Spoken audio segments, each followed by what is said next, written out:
12 ফেব্রুয়ারি অনুষ্ঠিত হয় ত্রয়োদশ জাতীয় সংসদ নির্বাচনের প্রায় আড়াই মাস পর নির্বাচনকালীন পরিস্থিতি কেমন ছিল তা নিয়ে ইউরোপীয় ইউনিয়ন নির্বাচন পর্যবেক্ষণ মিশন তাদের পর্যবেক্ষণের চূড়ান্ত প্রতিবেদন গণমাধ্যমে তুলে ধরতে মঙ্গলবার সকালে এই সংবাদ সম্মেলনের আয়োজন করে।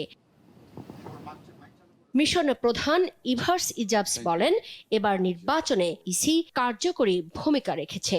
ভোটার উপস্থিতিও বেশ ভালো ছিল, তবে নির্বাচনে নারীদের অংশগ্রহণ নিয়ে কিছুটা অসন্তোষ জানায় সংস্থাটি।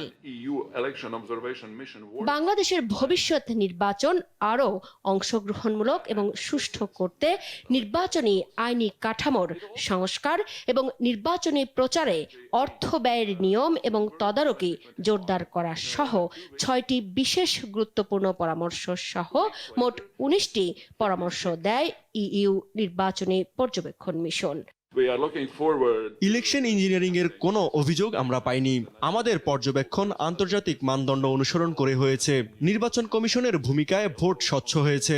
এরপরও কোনো অভিযোগ থাকলে তারা তথ্য প্রমাণ নিয়ে আইনি প্রক্রিয়ায় যেতে পারে। পর্যবেক্ষণ মিশন প্রধানের কাছে ইলেকশন ইঞ্জিনিয়ারিং নিয়ে বিরোধী রাজনৈতিক দলের অভিযোগ প্রসঙ্গে জানতে চাইলে বলেন, তাদের চোখে এমনটা ধরা পড়েনি।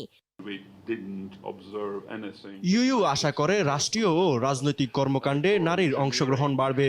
নির্বাচনে ভোট গণনা আরও স্বচ্ছ করতে নির্বাচন কমিশন পদক্ষেপ নেবে।